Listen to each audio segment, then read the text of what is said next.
Ibu Kepala Sekolah, yang saya hormati Bapak Ibu tenaga pendidik dan kependidikan SDN Wirauti 02, dan rekan-rekan calon guru penggerak angkatan 11 kelas 230A. Alhamdulillah pada siang hari ini saya bisa melaksanakan diseminasi budaya positif di SDN Teknologi 02 dalam keadaan sehat walafiat. Sholawat serta salam semoga tetap tercurahkan keharibaan dunia kita Nabi besar Muhammad SAW. Bapak Ibu yang saya hormati, di sini saya akan melakukan diseminasi tentang budaya positif. Konsep utama budaya positif yang pertama, perubahan paradigma belajar. Kedua, disiplin positif dan nilai-nilai kebajikan universal. Ketiga, teori motivasi, hukuman, penghargaan, dan restitusi. Keempat, keyakinan kelas. Kelima, kebutuhan dasar manusia dan dunia berkualitas. Keenam, 5 posisi kontrol. Terakhir, segitiga restitusi. Monggo Bapak Ibu, karena ini sudah siap, oksigen juga sudah berkurang, yang wajahnya agak cemberut, kita senyum 30 detik. Kita ice breathing dulu, nggih. Monggo berdiri semua. Setelah makan bakso dan makan jenang bulat dirinya bergerak. Tirukan saya beri contoh dulu. Tepuk semangat. Dang-dangnya, ding-ding-ding, dung-dung-dung. Dang-dangnya, ding-ding-ding, dung-dung-dung. Aha-aha. Dan apa ini? Ma, aha-aha. Nga, aha-aha. Biar kita dalam kondisi yang bahagia untuk mendapatkan materi sekarang ini. Ayo Bapak Ibu, 1, 2, 3. Tepuk semangat. Ding ding ding, dung dung dung. Dang dang dang, ding ding ding, dung dung dung.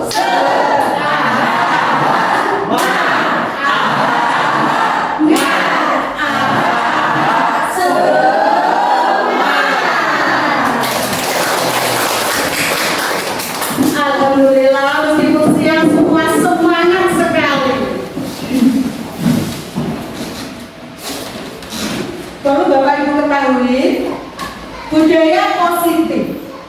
Budaya positif di sekolah yaitu nilai dan kebiasaan di sekolah yang berpihak pada murid agar mereka dapat berkembang menjadi pribadi yang kritis, penuh hormat, dan bertanggung jawab sesuai dengan profil pelajar Pancasila. Perubahan paradigma, stimulus respon ke teori kontrol. Kebutuhan kita sama. Kalau menurut stimulus respon, kebutuhan kita sama. Tapi ke teori kontrol, kebutuhan kita berbeda. Setiap murid mempunyai kebutuhan yang berbeda. Antara yang satu dengan yang lainnya itu tidak sama. Kemudian semua orang melihat hal yang sama. Ini pandangan A semua. Tapi menurut teori kontrol, setiap orang memiliki gambaran yang berbeda. Seperti halnya saya. Saya melihat di depan ini, oh ini adalah gambar papan tulis, ini adalah gambar lukisan, ini adalah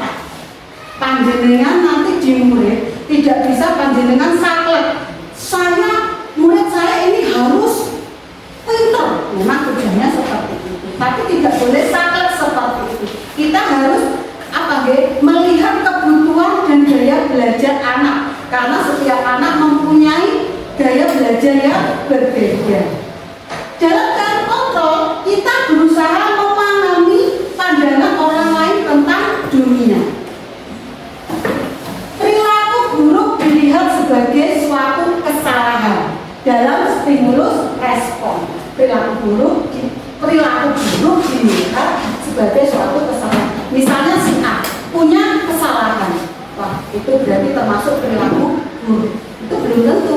Menurut teori kontrol, semua perilaku memiliki tujuan. Panjenengan memiliki perilaku, aku tak seperti ini, biar tujuannya apa? Yang B punya perilaku seperti ini, itu semua punya tujuan. Tidak ada kita mempunyai perilaku tanpa ada tujuan. Stimulus respon, orang lain bisa mengontrol saya, orang lain bisa mengontrol saya. Tapi dalam teori kontrol, hanya Anda yang bisa mengontrol diri Anda. Artinya hanya diri kita sendiri yang bisa mengontrol kita, bukan orang lain. Panjenengan pengen mau ke kamar mandi, tapi orang besar. Panjenengan ingin di kamar mandi ini, tapi kan tidak bisa. Yang bisa mengontrol itu adalah panjenengan sendiri. Pemaksaan ada saat rujukan gagal. Teori kontrolnya, kolaborasi dan konsensus menciptakan pilihan-pilihan baru. Yang terakhir, stimulus respon, model berpikir menang atau kalah. Aku menang, kalah, itu tidak ada. Dalam teori kontrol berpikir menang. Disiplin, Bapak Ibu perlu ketahui, tujuan pendidik adalah menciptakan anak-anak yang memiliki disiplin diri, sehingga mereka berperilaku dengan mengacu pada nilai-nilai kebajikan universal dan memiliki motivasi intrinsik, bukan ekstrinsik, sehingga tercipta lingkungan yang positif. Bapak Ibu, kita sebagai pendidik ini, tujuan kita adalah menuntun putra-putri kita, anak-anak didik kita sebagai generasi penerus bangsa. Kita tuh menuntun, mengarahkan mereka ke yang lebih baik. Kita bukan menuntut, jangan banyak terlalu menuntut, karena kita harus mendidik anak itu sesuai dengan kodrat alam dan kodrat zaman. Harus sesuai, jangan asal aku pokok gini, jangan. Kita harus sesuai dengan kodrat alam dan kodrat zaman. Karena kalau mendidik, kita tuh berhubungan dengan pembentukan kepribadian anak. Kalau kita mengajar, kita mentransfer ilmu. Kemudian motivasi intrinsik. Motivasi intrinsik itu berasal dari diri sendiri, kesadaran diri sendiri. Saya mau datang tepat waktu, tanpa ada saya takut dengan gurunya, saya takut dengan kepala sekolah. Itu berasal dari diri sendiri, kesadaran diri sendiri. Kalau motivasi ekstrinsik itu apa ya? Berasal faktor dari luar, karena adanya penghargaan, kenyamanan. Nanti aku kalau datang tepat waktu, nanti saya mendapatkan nilai yang bagus di PNN, nanti saya nilainya di atas ekspektasi. Karena itu embel-embelnya mendapatkan penghargaan, itu adalah motivasi intrinsik. Nilai-nilai kebajikan universal. Salah satu contohnya profil pelajar Pancasila. 1. Beriman, bertakwa kepada Tuhan Yang Maha Esa dan berakhlak mulia. 2. Berkebinekaan global. 3. Gotong royong. 4. Mandiri. 5. Kreatif. 6. Bernalar kritis. Ini yang kita pakai sekarang ini di kurikulum merdeka. 3. Motivasi perilaku manusia. Kita melakukan sesuatu ini ada motivasinya, ada tujuannya. Yang pertama, untuk menghindari ketidaknyamanan atau hukuman. 2. Untuk mendapatkan imbalan atau penghargaan dari orang lain.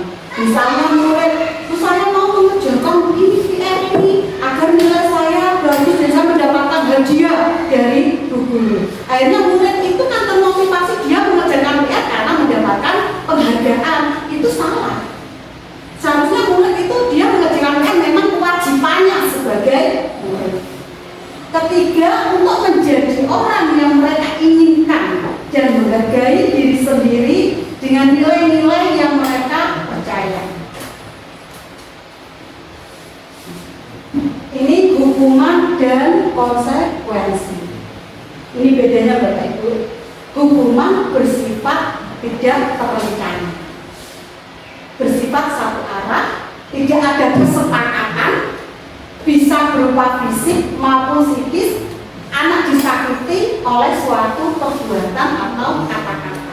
Kadang kita disalahkan hukuman, konsekuensi itu hampir sama, ternyata ada perbedaan. Sedangkan konsekuensi bersifat terencana, dibahas dan disetujui oleh murid dan guru berdasarkan data. Apakah Bapak Ibu selama ini di kelas sudah melakukan konsekuensi dengan kita berdiskusi, sharing dengan murid? Jika seperti ini nak, konsekuensinya apa? Monggo, ini ada latihan untuk lebih panjenengan memahami tentang hukuman atau konsekuensi.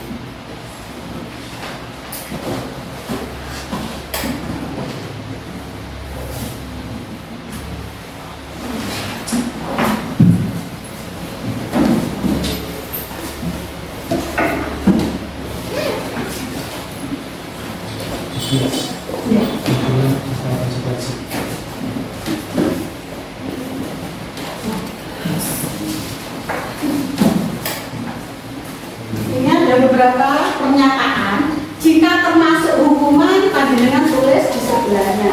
Jika termasuk konsekuensi, panjenengan tulis konsekuensi. Monggo dalam waktu 5 menit.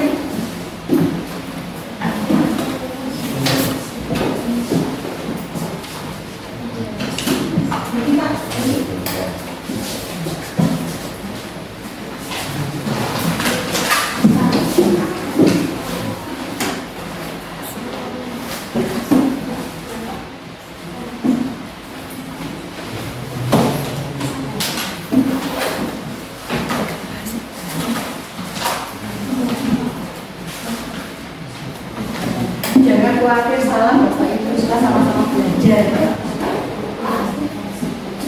Ini maksudnya basket 2 kali itu basket yang memulai itu atau lapangan basket? Nah ini mengelilingi basket, mengelilingi lapangan basket 2 kali karena berat.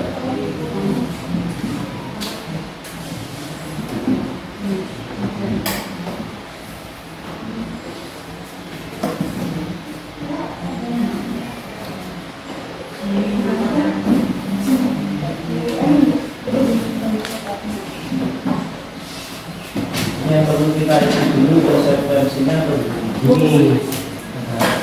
Ya, seperti itu.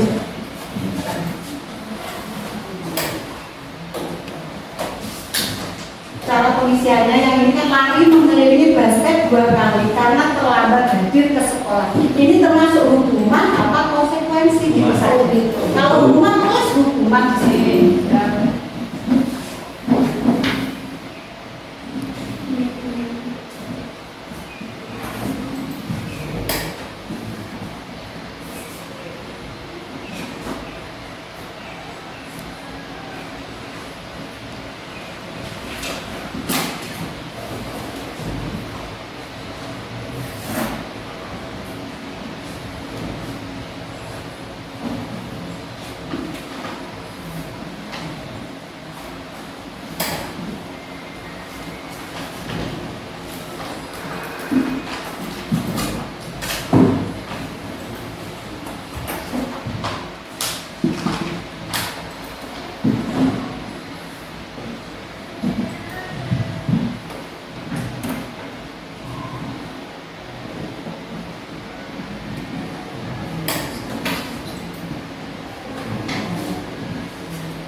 Ya, diberi nama.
Monggo yang mau maju.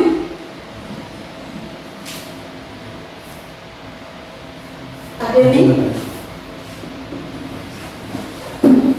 Dibacakan.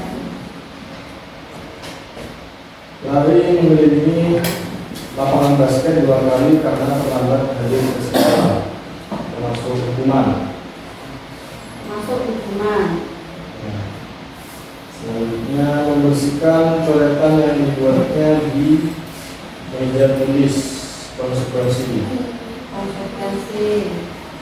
Murid diminta untuk push-up 15 kali karena tidak menggunakan masker ke sekolah, hukuman. Hukuman. Menggantikan kertas tugas teman yang telah dicoret-coret, konsekuensi.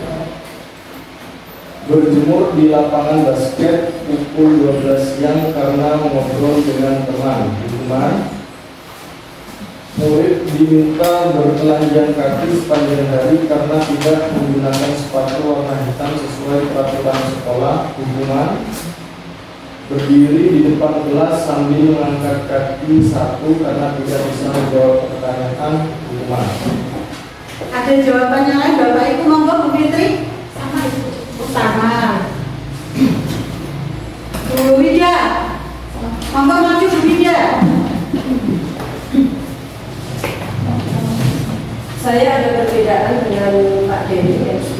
Nomor 1, lari mengelilingi lapangan basket 2 kali karena terlambat hadir ke sekolah.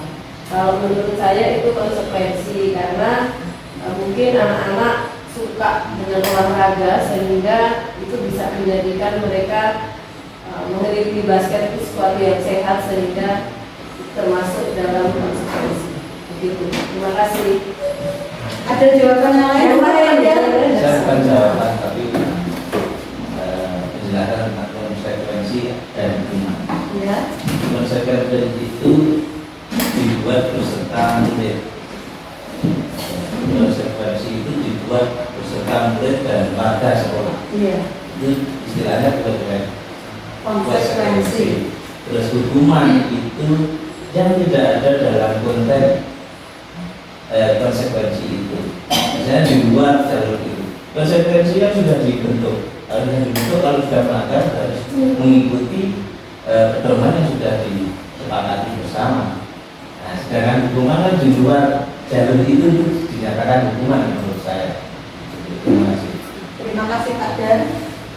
Ini di Bapak Ibu perbedaan hukuman dan konsekuensi.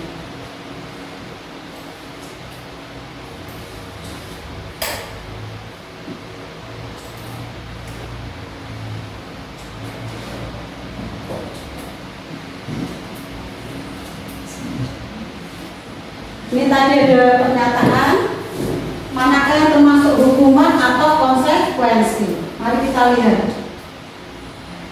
Lari mengelilingi basket 2 kali karena terlambat hadir ke sekolah. Itu termasuk hukuman karena berhubungan dengan fisik. Fisik tapi menyehatkan. Kalau sudah disepakati Itu bisa konsekuensi itu karena jadi anak sudah tahu begitu fisiknya kalau saya kuat. lambat saya harus Konsekuensi itu harus sudah dengan kesepakatan satu kelas. Kesepakatan satu kelas. Kemudian yang kedua, membersihkan coretan yang dibuatnya di meja tulis. Itu konsekuensi. Murid diminta untuk push up 15 kali, ini berhubungan dengan fisik ya. Itu hukuman. Menggantikan kertas tugas teman yang telah dicoret-coret, itu konsekuensi. Berjemur di lapangan basket pukul 12 siang karena mengobrol dengan teman, hukuman. Murid diminta bertelanjang kaki sepanjang hari karena tidak menggunakan sepatu warna hitam sesuai peraturan sekolah, hukuman. Berdiri di depan kelas sambil mengangkat kaki satu karena tidak bisa menjawab pertanyaan, itu termasuk hukuman. Paham ya Bapak Ibu ya? Tapi nomor 1 saya tidak setuju kalau itu hukuman karena saya suka juga dengan lari, saya suka tapi saya memang lebih setuju kalau itu Adalah konsekuensi. Oke, nanti itu ada kalau konsekuensi ada persetujuan dari murid. Ya terima kasih Bu Ida. Sekarang keyakinan guru, ini adalah keyakinan kelas. Pernyataan keyakinan kelas dibuat dalam bentuk kalimat positif. Keyakinan kelas sebenarnya sesuatu yang dapat diterapkan di lingkungan tersebut. Keyakinan kelas sebenarnya tidak terlalu banyak sehingga mudah diingat dan dipahami oleh semua warga kelas. Semua warga kelas sebenarnya ikut berkontribusi dalam pembuatan keyakinan kelas. Keyakinan kelas antara kelas 1 sampai kelas 6 itu beda, disesuaikan dengan kondisi kelasnya, kondisi anak didik. Kelas 1, kelas 6 itu tidak sama. Semua siswa terlibat dalam penentuan keyakinan kelas.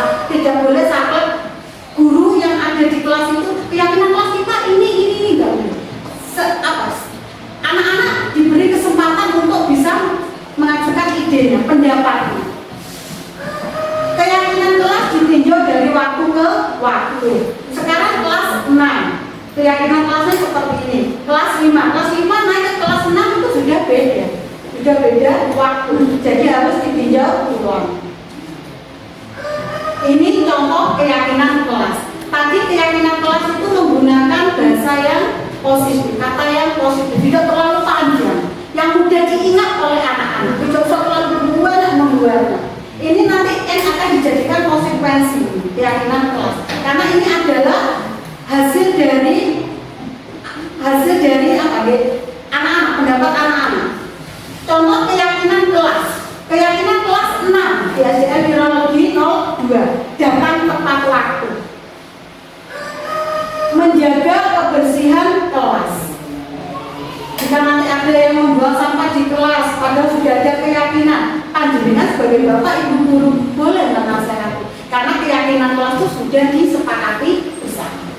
Saling peduli dan menghargai, bersikap sopan santun dan bertutur kata yang baik, belajar dengan sungguh-sungguh. Ini boleh panjenengan nanti tambah sendiri di kelas masing-masing. Memang sebetulnya dalam tiap kelas itu harus ada keyakinan kelas. Sekarang kebutuhan dasar manusia. 1, kebutuhan bertahan hidup. Yang kedua, kebutuhan untuk diterima, kasih sayang dan rasa diterima. Ini misalnya murid ini, dia ini mendapatkan perhatian dari gurunya. Kadang berbuat ulang, dia nanti sama gurunya dipanggil, kemudian dia merasa ingin diperhatikan oleh gurunya. Yang ketiga, kebutuhan pengakuan atas kemampuan penguasaan. Keempat, kebutuhan akan pilihan, kebebasan. Kelima, kebutuhan untuk merasa senang atau kesenangan. Sekarang posisi kontrol guru. Kita sebagai guru, kadang kita ada di luar kontrol kita. Ini macam-macam posisi kontrol guru. Yang pertama sebagai penghukum. Terlambat sekolah, datang ke sekolah seharusnya pukul 7, datangnya pukul setengah 8. Kemudian anak berdiri di depan kelas, kakinya diangkat, itu termasuk penghukum. Kemudian yang kedua, membuat merasa bersalah. Ketiga, sebagai teman. Jika panjenengan menemui siswanya bermasalah, tolong dipanggil dalam ruangan yang tertutup. Jangan sampai itu panjenengan manggil anak-anak di ruang terbuka dilihat oleh teman-temannya. Itu akan pengaruh ke psikolog anak-anak. Panggil di tempat yang tertutup, panjenengan tanyain apa permasalahannya dari hati ke hati. Jenengan posisinya sebagai teman. Yang keempat sebagai pemantau, monitoring. Kelima sebagai manajer. Segitiga restitusi. Ini dalam penerapan pembelajaran ada segitiga restitusi. Yang pertama, menstabilkan identitas. Menstabilkan identitas. Setiap orang pasti pernah melakukan kesalahan. Tidak ada manusia yang sempurna. Kita sebagai guru tidak ada yang sempurna. Jangan berpikir guru itu orang yang paling pintar, orang yang paling akhlaknya boleh kita sama-sama introspeksi diri. Karena setiap orang pasti pernah melakukan kesalahan. Kamu bukan satu-satunya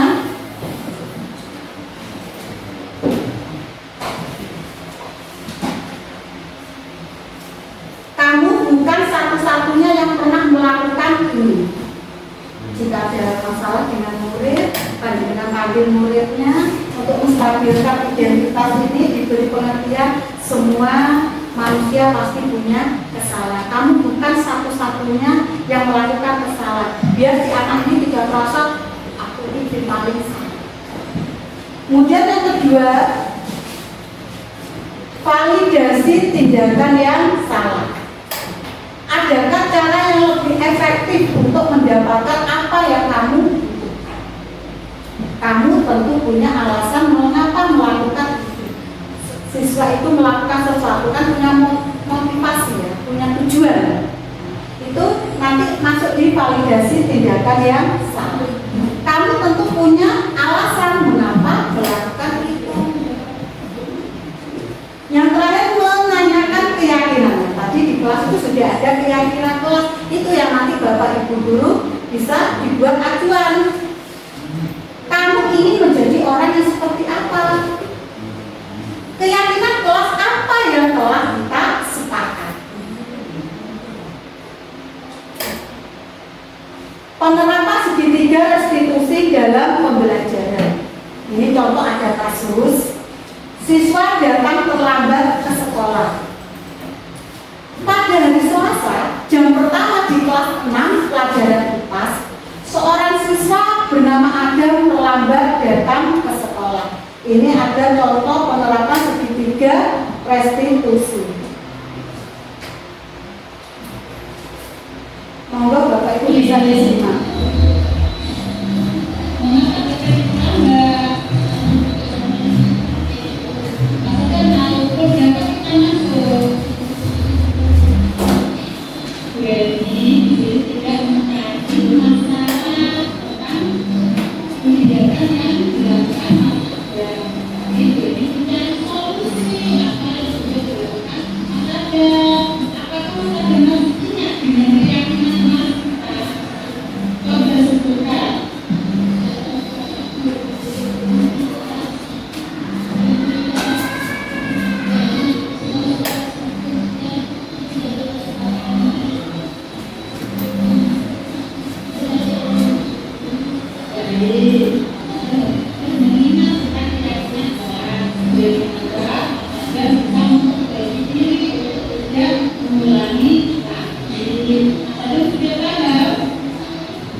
Ini tadi contoh video tentang penanganan segitiga menggunakan segitiga restitusi. Itu ada seorang siswa bernama Adam, dia datang terlambat ke sekolah. Kita panggil di ruangan khusus, mungkin waktu istirahat, tidak ada anak-anak. Adam dipanggil, ditanyakan, mengapa Adam datang terlambat? Jangan, Adam, kenapa kamu datang terlambat? Kita sebut dengan wajah yang galak, jadi takut anak itu. Kita dengan bahasa yang bisa menyentuh hatinya. Adam, mengapa kamu datang terlambat? Kamu paham nggak? Kita masuk itu pukul berapa? Pukul 7. Ada datanya pukul 7 lebih. Apakah itu sesuai dengan keyakinan kelas? Tidak, karena di dalam kelas 6 ini sudah terbentuk keyakinan kelas. Salah satunya yaitu datang tepat waktu. Berarti Adam di sini itu tidak datang tepat waktu. Berarti dia sudah tidak melanggar tentang konsekuensi tentang keyakinan kelas. Di sini guru sebagai manajer, dia harus bisa mengetahui tentang permasalahan yang ada pada murid. Dipanggillah si Adam itu, ditanyakan. Setelah ditanyakan tentang permasalahannya, setelah diketahui permasalahan, oh Adam datang terlambat karena banyak main game, dia tidur terlalu malam. Guru di sini memberikan arahan bahwa tidur terlalu larut malam itu tidak baik. Mas Adam ditanya apakah nanti akan ada perbaikan untuk tentang sikapnya ini.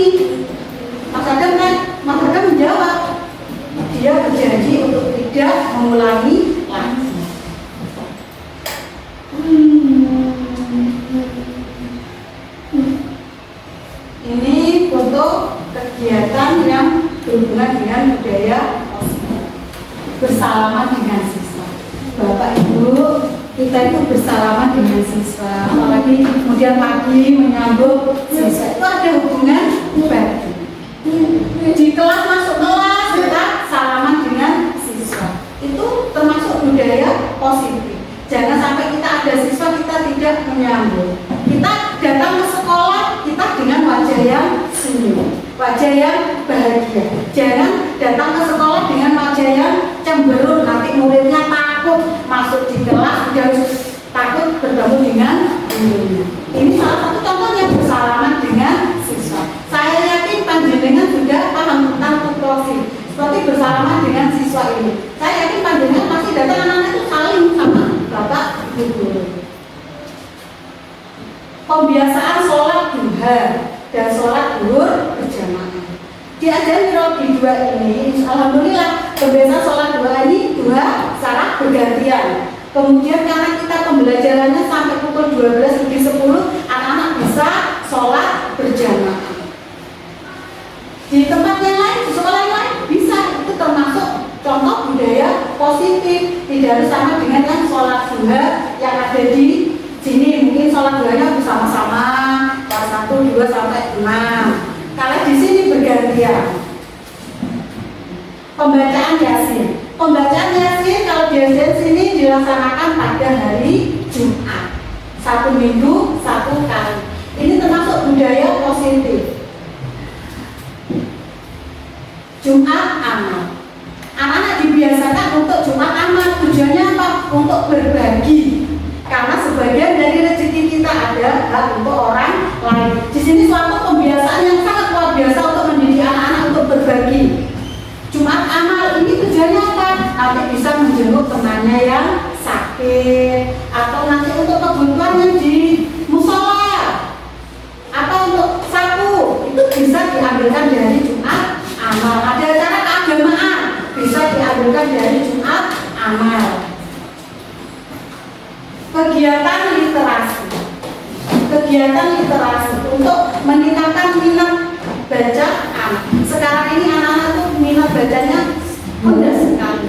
Karena kebanyakan anak-anak itu untuk membaca itu sudah malas, apalagi yang bacanya terlalu panjang, sudah malas. Lihat buku yang di perpus itu sudah siap, fasilitas di perpus sudah siap, itu anak-anak malas ke perpus. Makanya mulai sekarang Bapak Ibu untuk perpus kita fungsikan lagi. Di situ banyak bacaan fiksi, non fiksi yang lengkap di situ. Kita harus bisa menarik trik anak-anak untuk bisa ke perpus.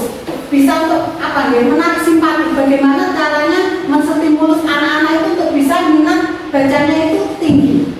Karena kebanyakan anak sekarang itu lihatnya itu di HP. Itu dampak dari apa? Dampak dari digital. Untuk literasi ini kita bisa, ini contohnya di sini kita bekerja sama dengan perpustakaan keliling. Kita bisa memanggil bekerja sama dengan perpustakaan daerah mendatangkan ke sekolah. Membaca itu tidak harus di dalam ruangan, bisa di luar ruangan. Karena itu kalau di dalam ruangan anak-anak itu jenuh. Tapi kalau di luar ada suasana yang berbeda. Monggo mulai sekarang bisa pembelajaran di luar kelas. Yang penting ada kolaborasi, ada komunikasi murid dengan guru. Kamu kalau belajar di sini, kesepakatan juga. Biasanya anak kalau belajar di luar, di sini kumpul, larinya kemana-mana. Itu bisa diadakan kesepakatan. Ini berguna untuk meningkatkan kegiatan literasi anak. Monggo Bapak Ibu, tadi saya sudah sepadan. Yang bisa memberikan es breathing, biar tidak terlalu tegang. Monggo belikan. Bisa menyanyi bersama.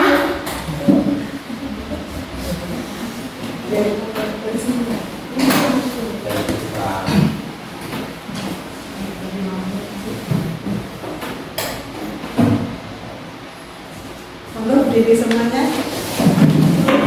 Ya tidak mengantuk, tapi tidak mengantuk. Kita main speaking untuk saya katakan tangan diputar-putar bertepuk tangan, tangan diputar-putar peganglah bahu, tangan diputar-putar, peganglah pinggul, digoyang-goyang, digoyang-goyang, digoyang-goyang. Dipotong. Ya. Satu, dua, tiga. Tangan diputar-putar, peganglah bahu, tangan diputar-putar,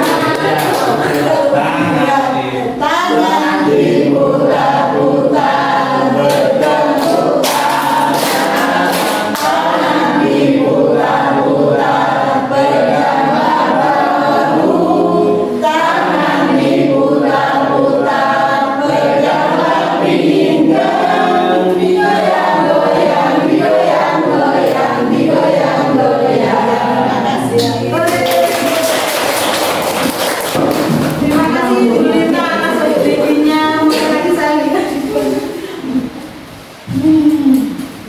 Sekarang kesimpulan Bapak Ibu.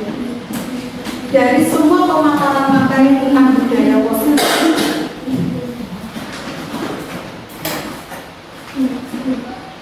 yang pertama, dalam mewujudkan budaya positif memerlukan kerjasama yang baik antar warga di sekolah.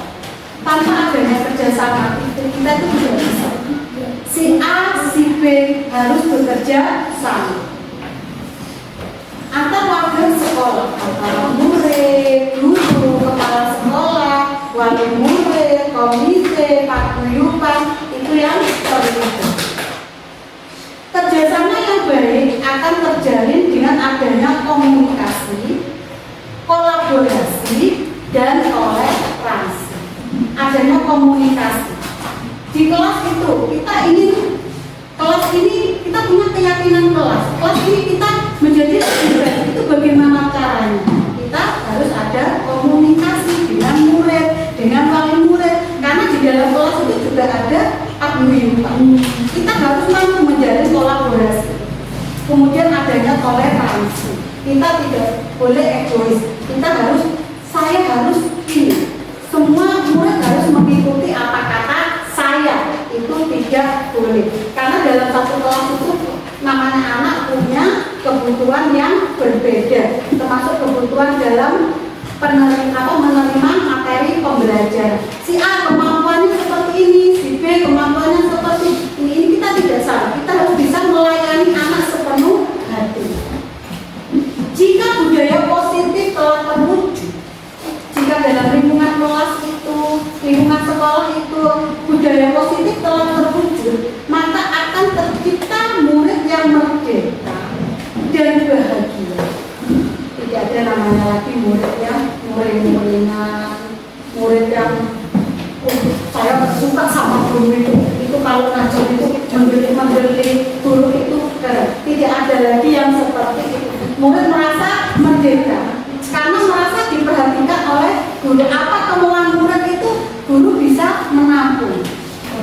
Guru yang saling mendukung antara rekan sejawat antara satu dengan yang lainnya saling mendukung. Misalnya ada permasalahan dalam kelas, kita saling diskusi, mencari solusi.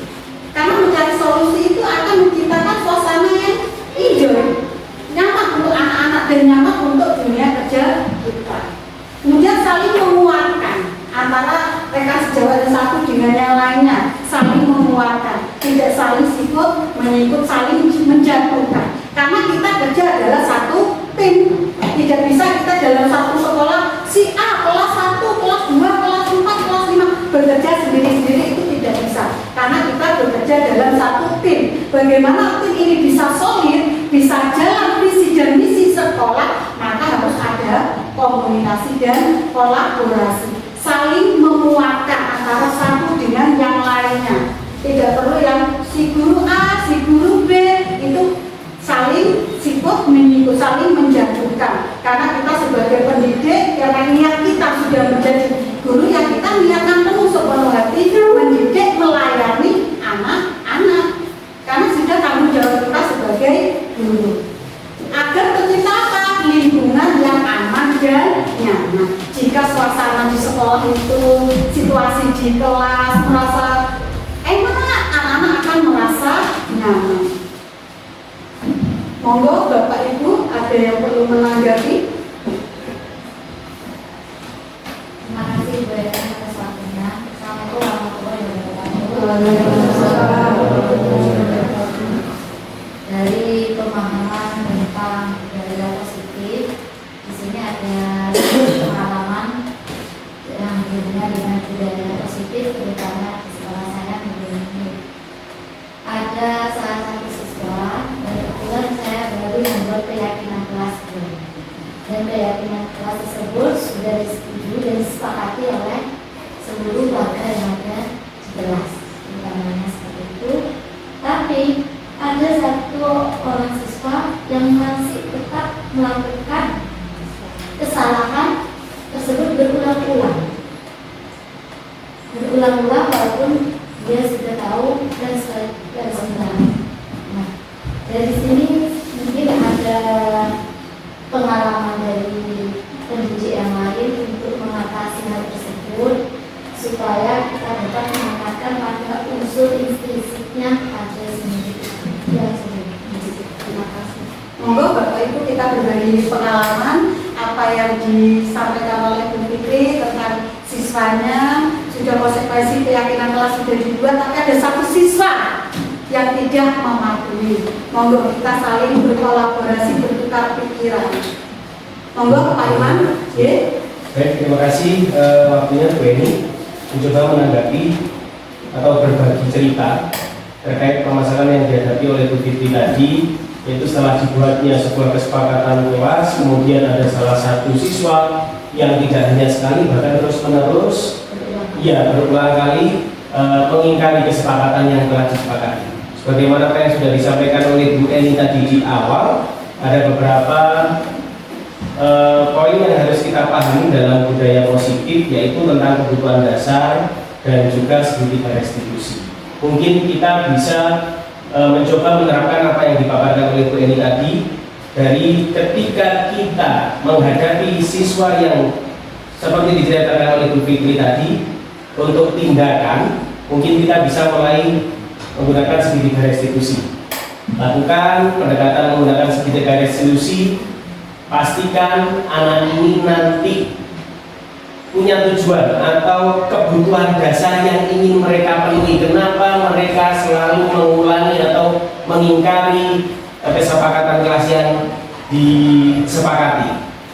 Setelah didekati dengan segitiga restitusi, kemudian langkah-langkahnya tadi sudah dilewati, nanti akan ketemu kebutuhan dasar yang pasti belum terpenuhi dari anak ini, sehingga anak ini selalu mengulangi kesalahan yang sama. Bisa jadi anak ini kebutuhan akan pengakuannya belum terpenuhi, kebutuhan akan salah satunya kesenangannya belum terpenuhi. Nah, nanti bisa kita carikan solusi untuk memenuhi kebutuhan-kebutuhan yang kurang terpenuhi tadi. Misalkan anak ini butuh perhatian, sehingga selalu mengulangi atau mengingkari kesepakatan kelas yang sudah dilakukan. Berarti kita sebagai pendidik bisa memberikan sedikit perhatian lebih daripada siswa yang lain, karena memang kebutuhan akan perhatian ini pada anak tersebut belum terpenuhi. Itu salah satu contohnya. Mungkin bisa ditemukan kebutuhan-kebutuhan lain yang belum terpenuhi dan bisa diterapkan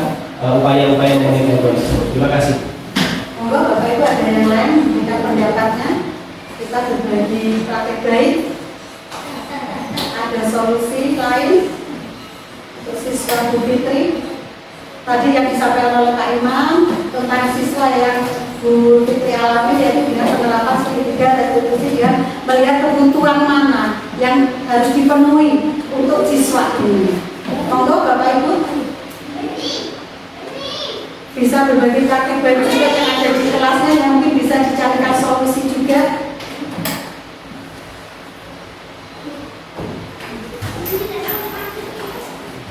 Budaya positif itu memang proses dalam sekolah itu. Untuk bisa menerapkan itu tidak langsung sekaligus bisa, karena itu proses suatu kebiasaan akan menjadi pembiasaan. Karena terbiasa akhirnya akan menjadi pembiasaan. Seperti halnya tadi, salaman dengan guru itu adalah suatu pembiasaan. Sholat duha berjamaah, kemudian pembacaan yasin itu juga suatu pembiasaan. Kita melatih anak-anak biasa, akhirnya akan menjadi sesuatu yang biasa mereka lakukan sehari-hari. Begitu juga dengan budaya positif. Budaya positif, keyakinan kelas. Keyakinan kelas tidak harus ada di keyakinan kelas, di keyakinan apa? Di sekolah juga bisa.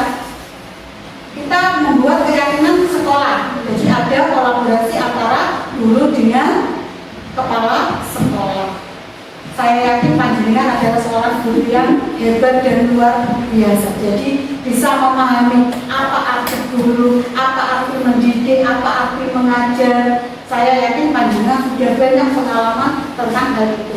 Sehingga kita bisa menciptakan suatu generasi yang handal, generasi yang patut kita masuk di gerbang emas kemerdekaan nanti. Untuk Indonesia ini punya generasi yang luar biasa sesuai dengan mewujudkan profil pelajar Pancasila. Monggo ada yang lain?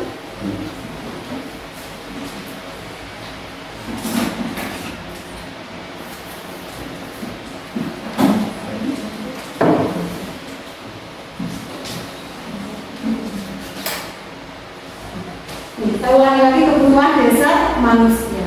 Kebutuhan dasar manusia ini juga sama halnya dengan kebutuhan siswa. Kebutuhan bertahan hidup. Kita sebagai manusia kita butuh bertahan hidup. Sandang, pangan, papan. Kita butuh makan. Kita butuh punya rumah untuk berteduh, untuk berpakaian. Itu termasuk kebutuhan untuk bertahan hidup. Yang kedua itu kebutuhan untuk diterima, kasih sayang. Kita butuh kasih sayang. Sebagai manusia, kita butuh orang yang bisa menyayangi kita. Yang ketiga, kebutuhan pengakuan atas kemampuan. Misalnya ada siswa dia membuat ulah di kelas. Dia ternyata ingin mencari perhatian. Ini loh aku kuat. Dia bully temannya. Dia nyubit temannya lapor. Di situ ternyata si siswa ini yang suka menyubit itu, aku kuat, aku mampu. Di situ dia mempunyai kebutuhan pengakuan atas kemampuan. Kemudian yang kebutuhan akan pilihan bebas. Si siswa ini mempunyai kebutuhan dasar tentang kebebasan. Saya mau belajar bagaimana kalau dalam diferensiasi itu ya, yang ada yang model yang belajarnya menggunakan audio, kemudian visual, kinestetik. Kita harus bisa memenuhi kebutuhan murid itu. Kemudian yang lainnya ini kebutuhan untuk merasa senang, kesenangan. Saya senang belajar dengan cara duduk. Saya senang belajar di luar. Saya senang belajar menggunakan diagram. Saya senang belajar menggunakan dengan cara deskripsi. Kesenangan sesuai yang disukai oleh siswa. Ini posisi kontrol guru. Bapak Ibu, ini saya tanyakan, panjenengan berada di posisi kontrol mana sekarang? Selama Bu Rini ngajar di kelas, Bu Rini berada di posisi kontrol.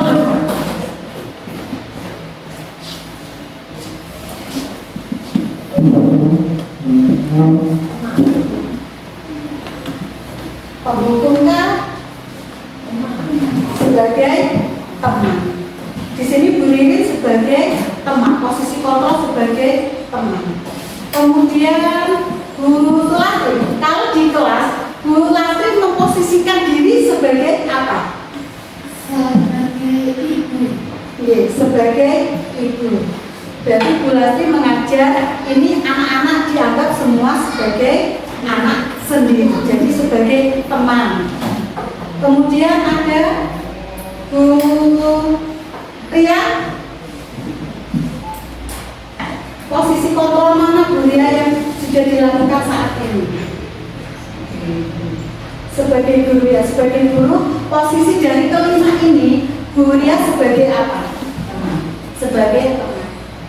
Kebanyakan memang kita sebagai guru itu hanya kebanyakan sebagai teman, agar anak merasa nyaman berada di samping kita.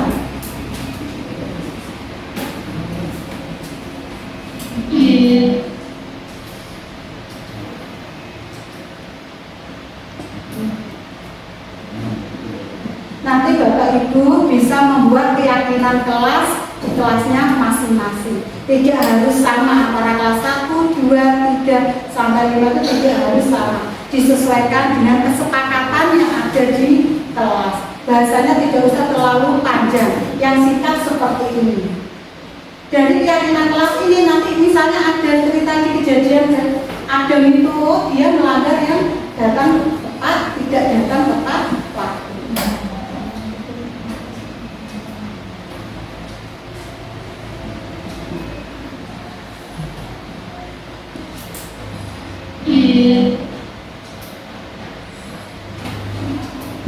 Mungkin Bapak Ibu punya ide budaya positif selain yang saya sampaikan ini, mungkin ada yang lain?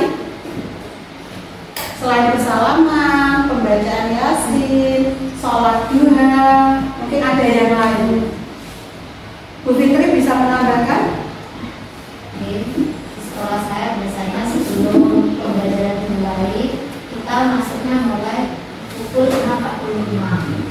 Kalau dulu saya awal masuk di sana itu para siswanya sangat beda dengan di desa, sangat luar biasa kreatifnya. Akhirnya di berkolaborasi dengan teman keluarga setempat disarankan untuk pembacaan surat Yasin setiap pagi. Jadi dan masyarakat atau warga sekolah dan dari murid itu setuju untuk kegiatan pembacaan surat Yasin setiap pagi. Jadi maksudnya jam 6.45. Ini bisa dicontoh Bapak Ibu di Kerajingan 3, anak-anak masuk pukul 6.45. Jadi pembacaan Yasinnya tidak harus hari Jumat, setiap hari. Itu lumayan, itu baru juga kegiatan seperti itu.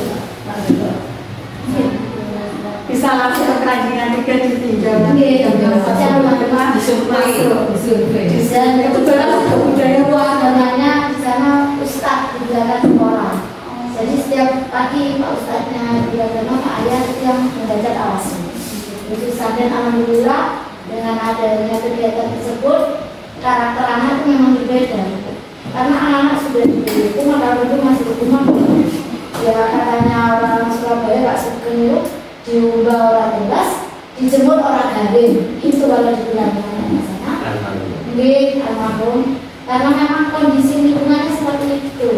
Di Kerajingan itu kondisi lingkungannya dari wali murid itu seperti itu memang. Jadi cara bicaranya itu kasar. Malah ada siswa saya sering bilang, kenapa kamu bilang? Tidak sanggup di rumah, bapak kerja apa? Amayan itu.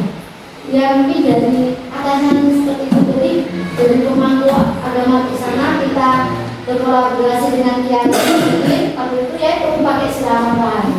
Jadi pembacaan surat Yasin setiap pukul 6.45. Bisa diterapkan di sekolah kita setiap pagi jam 6.45 masuk pembacaan Yasin. Dan dia Bisa saya adopsi di sini. yang memimpin itu dari kelas 4 ke 6. Kalau di Bulita, kalau di SD saya di Tandingan 1 kebiasaannya Asmaul Husna. Tiap hari membaca Asmaul Husna.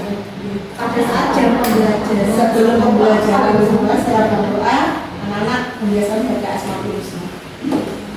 Kalau hari Jumat Yasin. Yasinnya berarti setiap hari Jumat. Bagus sekali. Jadi sudah hari ini yang di Kerajingan 3 6.45 masuk dengan pembacaan Yasin, di Kerajingan 1 pembacaan Asmaul Husna. Bisa kita adopsi. Mungkin Bapak Ibu bisa mengajarkan untuk yang virologi 2 mungkin ada tambah lagi kegiatan yang untuk meningkatkan budaya positif yang ada di sekolah. Bu Linda mungkin bisa menambahkan kegiatan apa yang untuk meningkatkan budaya positif yang ada di sekolah.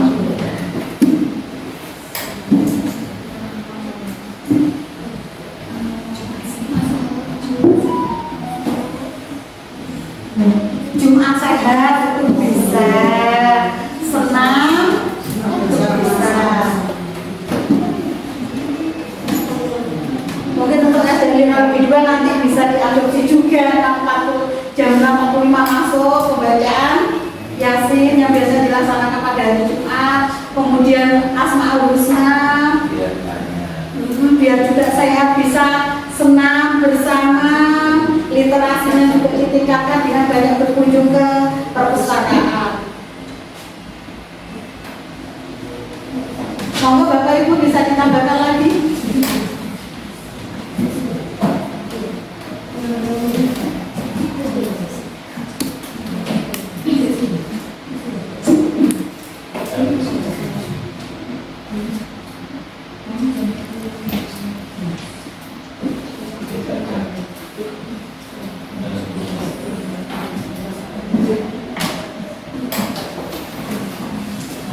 Ini sekarang kita pakai nilai-nilai kebajikan ada dalam kurikulum merdeka.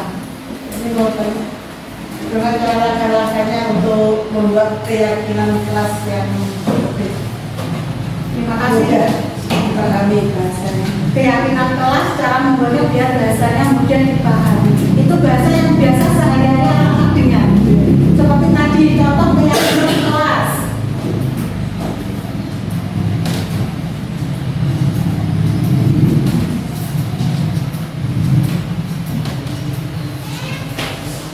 Ini berita. Ini kan bahasanya mudah diingat anak. Datang tepat waktu. Kemudian menjaga kebersihan kelas. Bahasanya tidak, kalimatnya tidak terlalu panjang. Bahasa yang mudah diingat anak-anak. Ini 1, 2, 3, 4, 5 ini sudah cukup, sudah mewakili kesemuanya. Jadi tidak perlu membawa sampai 10. Cukup 5 tapi dipatuhi, itu insya Allah kelas itu akan aman dan nyaman. Menurut saya tidak hanya seperti itu. Saya suka membahasakan diri kita boleh seperti itu. Saya suka, pokoknya kan menggunakan kalimat positif. Kalimat positif. Saya suka datang tepat waktu. Boleh pakai. Kata-kata datang tepat waktu itu kayak pemerintah. Saya datang tepat. Oh, kalimat perintah. Iya, kayak datang. Kalau sudah kembali ke diri, saya suka datang tepat waktu. Saya suka.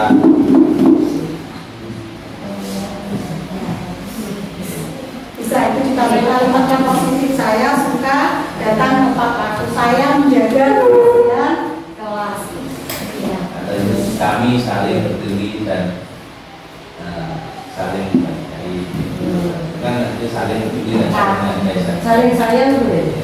Boleh asal tidak Jangan saya seperti usia kelas 5 dan 6 itu sudah ada Saling. sayang. Tapi itu bukan manusia kan juga itu untuk kasih sayang.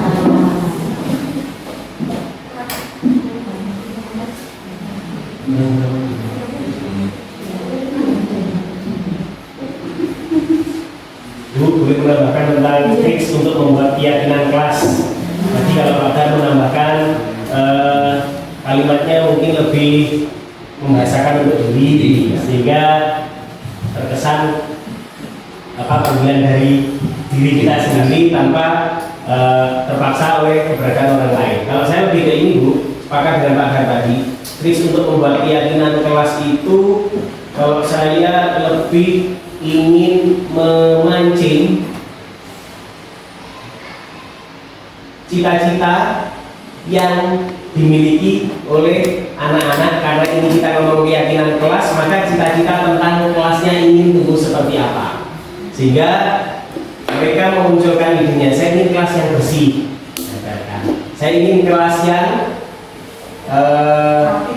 rapi misalkan. Saya ingin kelas yang indah, saya ingin kelas yang tenang. Apa ya, kalau tenang, terlalu tenang ya nak? Ya, kondusif misalkan seperti itu. Nah, itu semua kan cita-cita, karena keyakinan kelas itu pada prinsipnya adalah sebuah impian yang dimiliki bersama-sama dan disepakati dalam satu kelas. Jadi kalau impian itu muncul dari anak-anak, kemudian nanti upaya-upayanya mereka akan lebih komitmen dari apa yang lebih komit dengan apa yang mereka impikan. Setelah dimunculkan itu tadi, maka misalkan bersih ini bisa terwujud dengan cara apa?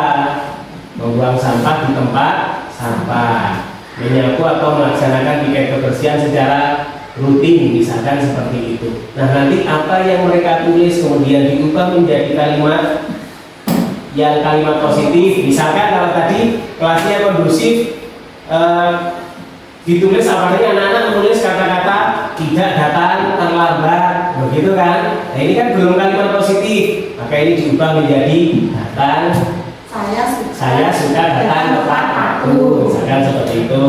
Kemudian kalau suasana kelas tidak ramai, misalnya ini kan kalimat belum kalimat positif, maka diubah. Apa yang sudah disusun, apa yang sudah dipikirkan sama-sama itu nanti akan menjadi sebuah keyakinan kelas. Dan keyakinan kelas yang muncul dari diri anak-anak akan semakin mudah untuk ditaati atau bukan sepakat ya, akan lebih mudah untuk dilaksanakan karena itu muncul dari diri mereka sendiri. Motivasi prinsip ya. Ya, munculnya dari dalam. Bisa kalau misalkan kita diperintahkan atau semuanya dari gurunya misalkan, anak-anak kalian harus datang tepat waktu misalkan. Anak-anak mungkin bisa datang tepat waktu, tapi semua itu bukan timbul dari kesadaran dalam diri, tapi lebih mungkin rasa segan, rasa takut pada akan lebih efektif kalau itu muncul dari diri sendiri. Terima kasih Bu. Terima kasih Pak Imam atas pencerahannya. Ini Bapak Ibu, demikian dari saya.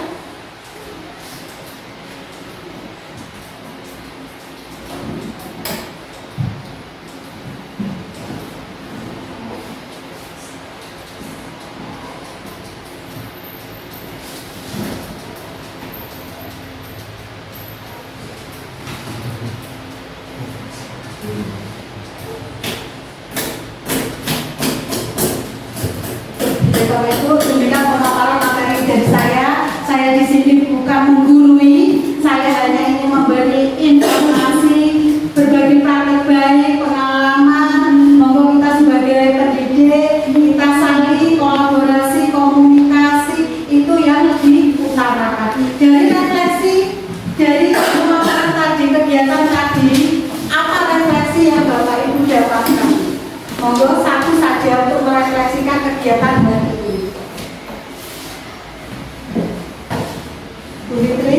Ya, terima kasih dari kegiatan tadi yang dapat kita refleksikan. Berarti kita sebagai pendidik harus memiliki fungsi kontrol guru sebagai manajer dengan menemukan kasus-kasus, menyelesaikannya dengan cara segitiga diskusi. Terima kasih. Jadi refleksi yang Bu Fitri dapatkan dari kegiatan ini, kita harus sebagai posisi kontrol sebagai manajer. Dengan kasus-kasus yang ada pada siswa kita menerapkan segitiga restitusi. Demikian pemaparan hari ini, semoga bermanfaat. Nanti pulang dari sini, detik ini bisa diterapkan di keyakinan kelas. Mari kita berkolaborasi, berdiskusi. Jika ada sesuatu permasalahan, mari kita bicarakan bersama-sama karena kita mencari solusi, bukan mencari masalah. Kurang lebihnya mohon maaf. Wabillahi taufiq wal hidayah. Wassalamualaikum warahmatullahi wabarakatuh.